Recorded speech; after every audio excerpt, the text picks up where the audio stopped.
Hello, welcome to the next episode of the Pigeon Post. The idea for this episode has been taken out of my hands recently as I decided to attempt my first ever unboxing of items I got in the mail recently. I have 4 items to show you here. Now I unboxed, I took the records out of it boxing, just to see what it was. The first record I got, this is from Headbangers website in Ohio.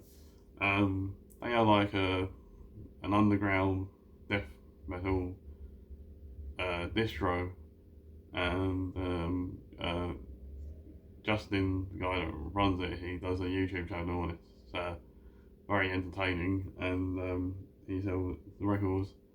The one I bought recently was a band called Hate Plow. Hate Plow are a side band from a band called Malevolent Creation. The guitarist Phil Malevolent Creation are a death metal band, and so he did a site, I think it's Gore Grind, called Hey Plow. It was released in 2000, and it reminds me of Phil Anselmo's side band from Pantera, Super Joint Ritual, and it reminds me of Napalm Death a little bit, but not much, but it's more Super Joint Ritual.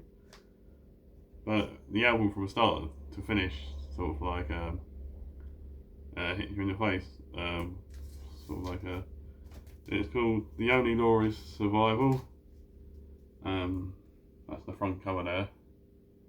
I hate that. And it's just over half an hour long. I got the picture disc version. I'm not too sure if it's sold out or not. It was limited to 100 copies. But there's some entertaining songs on there. My favourites were Should I Care and Emotional Catastrophe and F the Millennium, Fuck the Millennium, Fuck the Millennium. That was the name of the song. I think you can still get the original release from it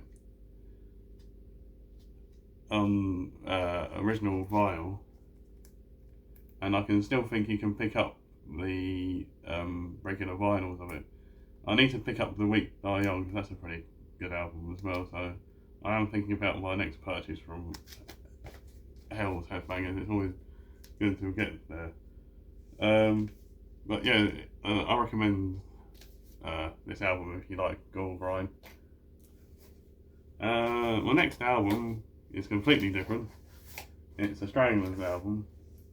A friend of mine ran a quiz on the Stranglers memorabilia site for a prize, and it was a question of the Stranglers were recording their album Oral Sculpture in Brussels, I believe, and JJ and Dave were in the studio one evening high, and they tore the reel-to-reel tape up and they stuffed it in the letterbox and stuffed it in an envelope, and they unstuck it to the studio door with the envelope saying this is shit on it. And the question was, what song was it? So members tried to guess the song from it, but they were wrong. I knew what song it was. It was Souls from the upcoming album Oral Sculpture. Singer Hugh Cornwell walked into the studio the next day to see his reel-to-reel tape stuffed in an envelope with the words "This is shit" on it, and he left the band. He thought, I'm not having my work disrespected. I'm leaving the band. So he went to the airport. JJ found out about this in the last minute, and he went to the airport to apologise to Hugh and persuade him to stay on, which he did. But the album I got in question is a gramophone library edition of the Feline album. Never seen one of these before. I couldn't tell you what it is really. I mean, I've got a few copies of the Feline. I think this is my 5th copy of the Feline. I think the album itself got to number 4 in the UK charts, and it was the last Stranglers album to get to the top 5 of the UK charts until the 1990s greatest hits, and it was the last single they released to get into this day to get into the top 10 of the UK charts, called European Female, which JJ sings himself. The record itself is just a black vinyl, and it has a sticker on it as well, which says it's BBC Gramophone Library. I don't know if you can see the sticker there. BBC Gramophone Library. So it's a product of the BBC Gramophone Library series, which is an interesting thing to have. The album itself is the first album they released on their new record label, Epic. They left the Liberty label after their run of albums came to an end, and they had to find a new record label, and they decided they would go to Epic. This album is a fan favourite, but as they were different, my favourite from that particular period is Oral Sculpture, which is one of my favourite Stranglers albums. I do like the European Female, for single the Feline. My favourite song from it is the European Female, in celebration of. I do like Midnight Summer Dream. That got to number 35 in the UK charts. I do like All Roads Lead to Rome. That's a really good song. I like It's a Small World. I like Ships That Pass in the Night. So I do like it, but as a whole, the acoustic guitars, Spanish acoustic guitars, and it's like the electronic drums, I thought, well, the album's pitiful, really. But most people seem to love that sort of thing. But I do like about 5 songs on it. The next 2, I've already opened the packages. These 2 are thrashy ones, and they're to complete band's catalogues, really, just fillers that I needed. So out of the top 4 now, I now have all of Metallica, I now have all of Megadeth, I now have all of Slayer, but I don't have all of Anthrax yet. The only Anthrax one I actually own is State of Emergency. I still feel that they should have been replaced by Exodus in the top 4 of Thrash, because I do like Bonded by Blood, I do like Pleasure of the Flesh more, but I suppose it's all down to album sales, which is why they had Metallica, Megadeth, Slayer, and Anthrax. I don't think Exodus, Testament, or Overkill met those sales that those top 4 bands did, which is why I believe they are the top 4, because they have literally just sold the most. The album I've got the album I got to meet my Megadeth album was collection was 2001's The World Needs a Hero. I didn't know much about this one when it came out. And it took me all this time to get it. I have since listened to it. I think the best track on it is the last track, When. I think Dave does a good job of it. But overall, the title track, The World Needs a Hero, the opening track, Disconnect, are really good.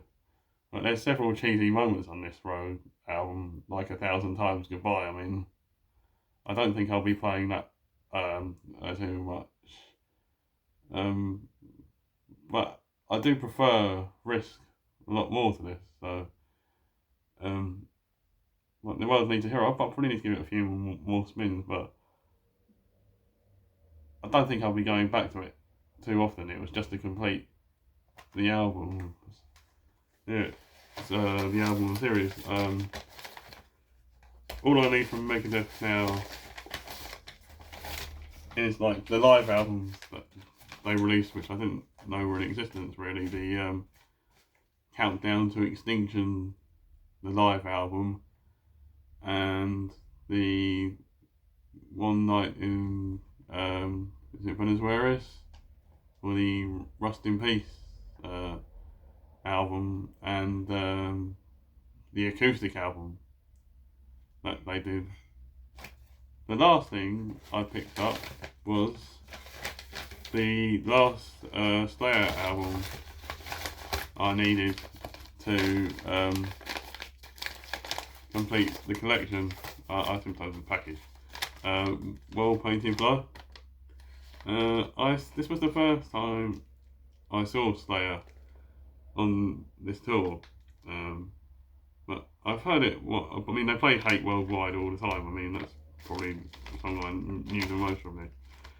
But when I listened to it in 2010, it just seemed a bit mid for me and uninspired. So I thought I don't really need to get it. But upon doing this, I went back to albums that I didn't own, and another one was called Christ Illusion, which that one's on its way. So the time I saw them on this tour was at the Kentish Town Forum, and the gig had to be stopped, if I remember correctly, because I do believe an ambulance had to be called because someone broke their leg in the mosh pit. The band thought it was a joke at first, and they said, "You're just doing this for effect because it's a Slayer concert." And it turned out to be true. No, it wasn't just for effect. The person really had broken their leg in the mosh pit. And I think there was a picture of him in hospital in Kerrang magazine the next 2 weeks. I wasn't too far away from that was happening, and it did look pretty painful, even after 16 years later. But this is Well Painted Blood. I seem to have got a promotional copy of this. I do like Unit 731 and the intro Well Painted Blood. But the rest of it just seemed that they were devoid of ideas, really, which is why I didn't get it until now. Apart from Hate Worldwide, so I wonder what's different about this person didn't look after it that well.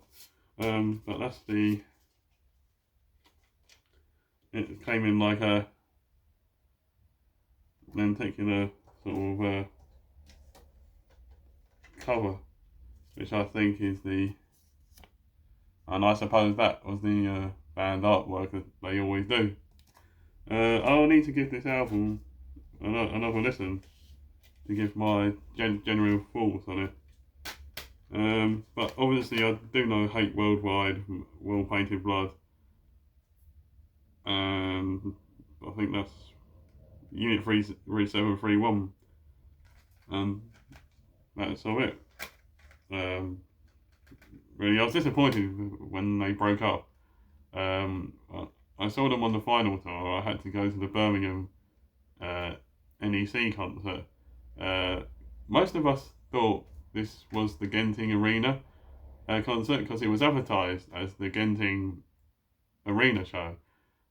So about 20 of us turned up to the Genting Arena wondering where everybody was. But it was at the NEC, so we had to go. The Genting Arena is more near Wolverhampton, so we had to go from Wolverhampton to back to the NEC, which was where I was, which makes sense really because there was a lot of fans in the town centre of Birmingham at the time, which I remember, which prompted us to miss the opening band, Obituary, which I really wanted to see, instead of Lamb of God, who were about to start. When I saw Lamb of God, since they have reunited, I saw them last year at Finsbury Park. I thought, yeah, they still got it. It's like I mean, I don't like outdoor or venues. I would probably have gone to a Brixton Academy or something like that. But for the evening, it's funny at the start of the show. I remember someone preaching outside the venue, saying, if you go into Finsbury Park to watch Slayer, you'll be going to hell. And everybody was walking past shouting Slayer at him, which was quite funny as they do at the top of their voice. And when the curtain came down for Slayer, it got caught, which in a sort of like a lighting rig, which prompted a full start. So they had to get the curtain down and restart the concert. And everybody was shouting, "You're getting fired in the morning," to the guy that was responsible for it. He found it pretty funny. And I'll say they've still got it live. Really, it's like they just took a few years rest. I still need to get the Killology one that they released, the 3 CD box set. Didn't go to see it in the cinema because I was at work at the time. I didn't want to sort of see the end of the band, but now they're back together. I hope they come back to London pretty soon. I read they're doing a 40th anniversary of Raining Blood in America, so it'll be cool if they could bring that back to London. I'll definitely go to them. Okay, that's the first unboxing. If I do it, if I get some more in the future, I mean, I've got 1100 CDs. I don't order sort of like 10 CDs at a time, but if I do, I'll tend to do more unboxings. That's the first official unboxing video. Okay, see you on the next one. You can like and subscribe if you want, or don't like and subscribe if you want. Thanks very much.